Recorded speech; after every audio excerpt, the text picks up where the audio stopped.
Hi guys, welcome back. I am Vivek Singhal from tradingwithvivek.com और आज हम बात करने वाले हैं एक स्टॉक के बारे में जो ऑलमोस्ट जैसे मैंने थंबनेल में भी लिखा है that I have got this stock just for free. तो इसका मतलब क्या है एंड सीरियसली ये फ्री के जैसे ही मिला है, बिल्कुल वो कैसे हम इसमें पूरी बात करेंगे, सारी चीजें समझेंगे, बिजनेस भी देखेंगे, फंडामेंटल्स भी देखेंगे, टेक्निकल्स भी देखेंगे।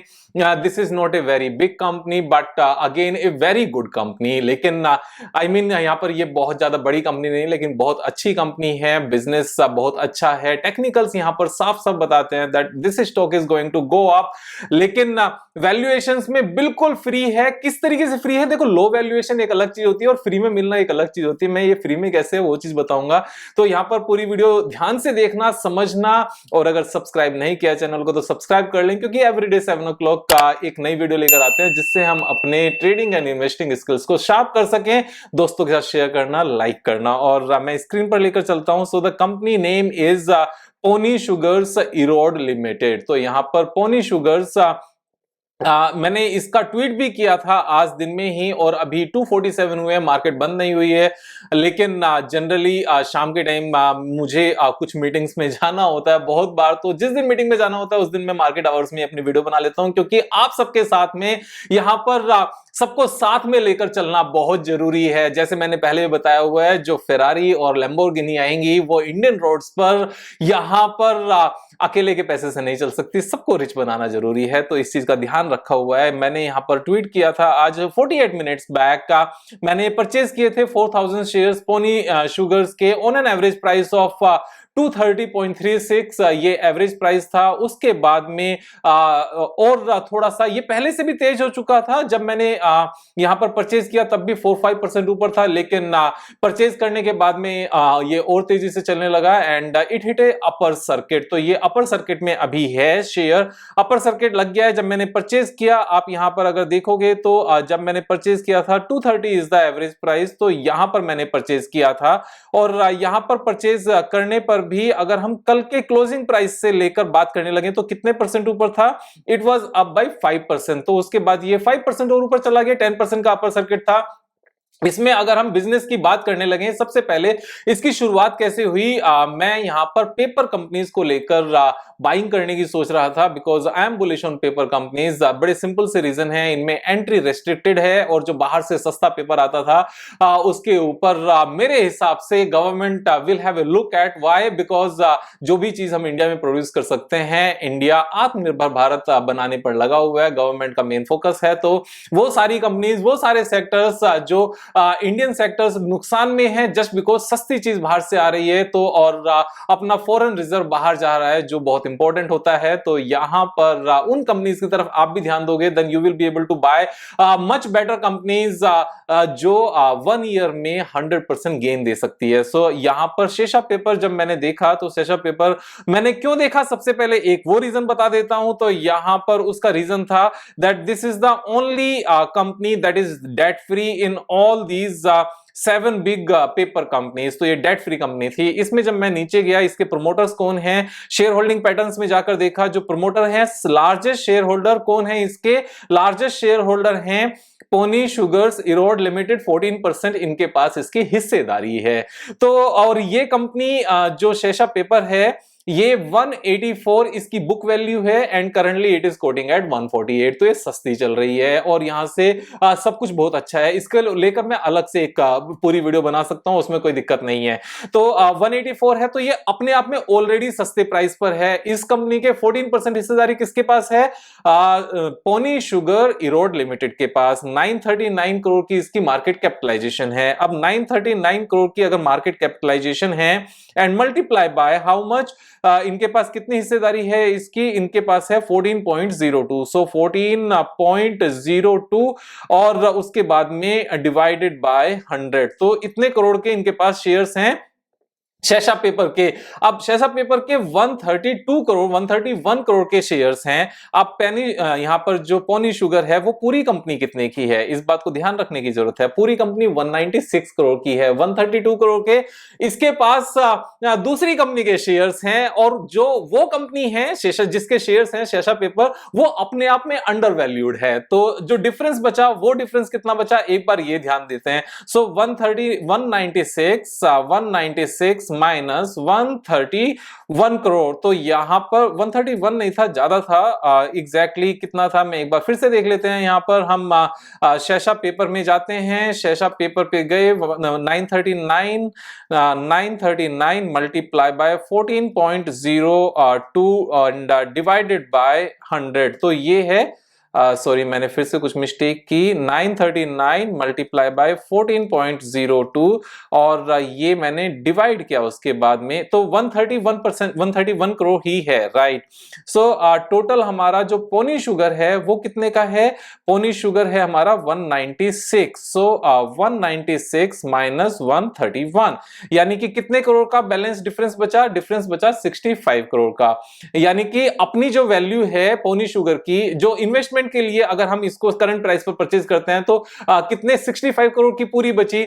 अब 65 करोड़ इसके साथ में इनकी जो शेयर होल्डिंग है वो बाकी जगह भी है। वो कैसे पता चलता है, शेयर होल्डिंग में हम जाएंगे शेषा पेपर के और पोनी शुगर ईरोड लिमिटेड पर क्लिक करेंगे तो जहां जहां पर इनकी हिस्सेदारी है वो सारी कंपनीज यहां पर ओपन होकर आ जाएगी। तो पोनी शुगर की दो जगह हिस्सेदारी है, शेषा पेपर में 14.02% एंड हाई एनर्जी बैटरीज में 5.58%। अब अगर हम हाई एनर्जी बैटरीज की वैल्यूएशन देखते हैं तो कितनी है, 358 करोड़, और 358 करोड़ में अगेन इसकी हिस्सेदारी कितनी है, यहां पर 5.58। तो इसको अगर कैलकुलेट करें कितनी हिस्सेदारी यहां पर निकल कर आती है, ये हिस्सेदारी निकल कर आती है 358 मल्टीप्लाई बाय 5.58% और डिवाइडेड बाय 100, तो यहां पर ये निकल कर आई 20 करोड़ की। तो यहां पर 65 करोड़ हमारे बचे थे, 65 करोड़ में से 20 करोड़ ये भी बचा देते हैं। यानी कि कुल मिलाकर अगर हम इसको ध्यान से समझें, पोनी शुगर कितने करोड़ की पूरी कंपनी है, पोनी शुगर है पूरी कंपनी 196 करोड़ की।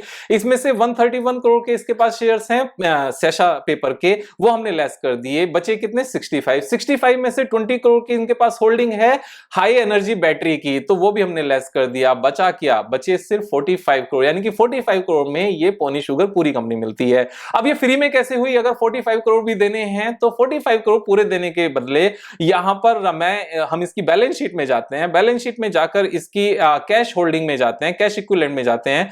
अगर हम अदर एसेट्स में जाकर कैश इक्विवेलेंट में देखें तो 47 करोड़ का कंपनी के पास कैश है, और हमारा कितना बैलेंस बचा 45 करोड़। तो 45 करोड़ में से 47 करोड़ तो कैश रखा हुआ है, यानी कि अगर इस कैश को हटा दें, जो पूरी लैंड है, पूरी मशीनरी है, पूरा मैकेनिज्म है, पूरा सिस्टम है, यानी कि पूरी कंपनी फ्री में आती है। अगर इस तरह की एनालिसिस को आपको समझना है कि ये कहीं किसी बुक में डिस्कस की हुई है क्या विवेक भाई, तो पीटर लिंच को पढ़ो। पीटर लिंच की 3 बुक हैं यहां पर, learn to earn, beating the street and one up on wall street. इन तीनों बुक को अच्छे से समझ लो क्योंकि उनमें ज्ञान भरा हुआ है। मैं इन बुक्स की अक्सर बातें करता हूं, इन 3 बुक्स के बारे में मैं अपनी जो मेरी पर्सनलाइज क्लासेस चलती हैं उनमें भी बात करता हूं, और बीच बीच में वीडियोस में भी हमेशा बताता रहता हूं जब भी इस चीज का रेफरेंस कहीं पर आता है। तो अब ये कंपनी इस तरीके से पूरी फ्री की है। तो रेदर देन मैंने क्या किया, rather than to invest means directly buying Sesha paper, जो मैं शेषा पेपर के शेयर्स परचेज करता, इसको परचेज करने के बदले मैंने पोनी शुगर के शेयर्स परचेज किए, और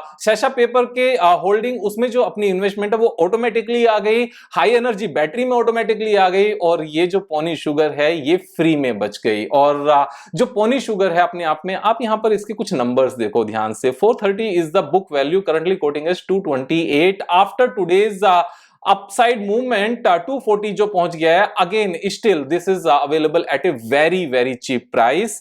यहां पर जो सबसे अच्छी बात इन तीनों कंपनीज की क्या है, जो यहां पर पोनी शुगर है, शेषा पेपर है, हाई एनर्जी बैटरी है, these are debt free companies. तो ये छोटी कंपनीज हैं लेकिन अच्छी कंपनीज हैं, जो मैंने वीडियो के शुरू में आपको बताया था। These are small companies but these are good companies, very good companies. Return on capital employed is 10%, promoters के पास अच्छी हिस्सेदारी है।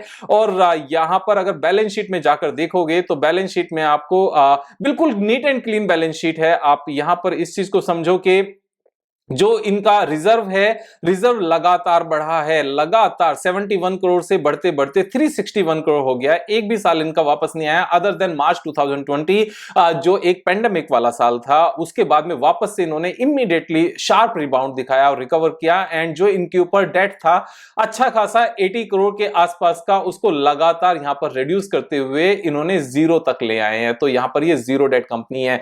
जब ये जीरो डेट कंपनीज होती है ना, तो यहां से नियत का पता चलता है कि जो मैनेजमेंट है चाहती क्या है। वो अपने आप को सिक्योर करके एक स्ट्रक्चरल वे में आगे बढ़ना चाहती है। जैसे मैं हमेशा सबको यहां पर एफ&ओ करने को मना करता हूं, इंट्राडे करने को मना करता हूं, लोन लेने को मना करता हूं, ईएमआई के लिए मना करता हूं। उसके रीजंस यही हैं। यहां से हमें एक सेंस ऑफ सेटिस्फेक्शन आनी चाहिए। जो रिस्क होता है ना, वो रिस्क जानने वाली चीजों में नहीं होता, वो अनजान चीजों में होता है। इसको लेकर एक वीडियो बनानी है जो सैटरडे इवनिंग विद विवेक वाली सीरीज में आपके सामने आएगी, जहां बहुत कुछ सीखने को मिलेगा। तो यहां पर ये सारे रीजंस हैं। अब अगर इसके हम टेक्निकल चार्ट पैटर्न की बात करने लगे तो technical chart pattern is again बड़ा सिंपल सा, इतना अच्छा सा खूबसूरत सा चार्ट पैटर्न है। इसमें खूबसूरत क्या है वैसे मैं बता देता हूं। This is trading means it is taking a resistance at the same level time and again.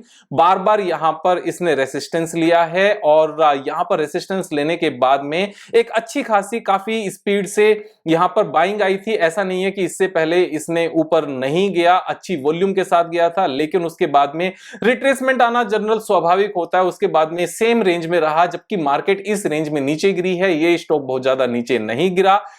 यहां पर जो ये वाली गिरावट है, ये बिल्कुल मार्केट के साथ साथ गिरावट आई। मार्केट वाज गोइंग डाउन, सो 20% ये यहां पर नीचे आ गया। तो यहां पर दो लेवल्स मुझे नजर आते हैं। सबसे पहले जो इसका यहां पर करंट प्राइस से लेकर और जो इसका रेसिस्टेंस है वहां तक 48% नजर आता है। और साथ में यहां पर अगर ये इस लेवल पर पहुंचता है और उसके बाद ऊपर जाता है, then it will become a beautiful cup with handle pattern.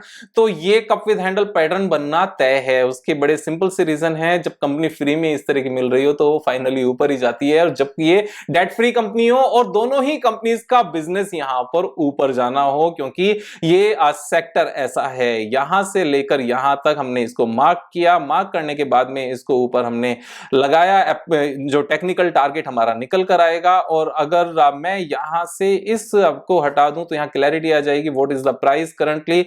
और इसको अगर ये 48% तो है ही, अगर हम टेक्निकल टारगेट तक लेकर जाएं देन 633 इज द टारगेट। 162% का है।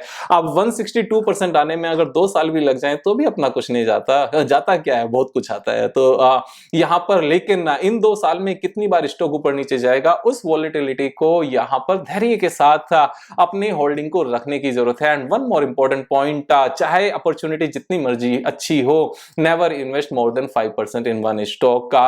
अगर पैसे नहीं है तो कम लगा लो, ज्यादा है ज्यादा लगा लो, लेकिन ज्यादा के केस में भी never ever invest more than 5% in one stock. We must have at least 20 stocks in our portfolio in any situation. तो इस तरीके से हम ये सारी चीजें करते हैं।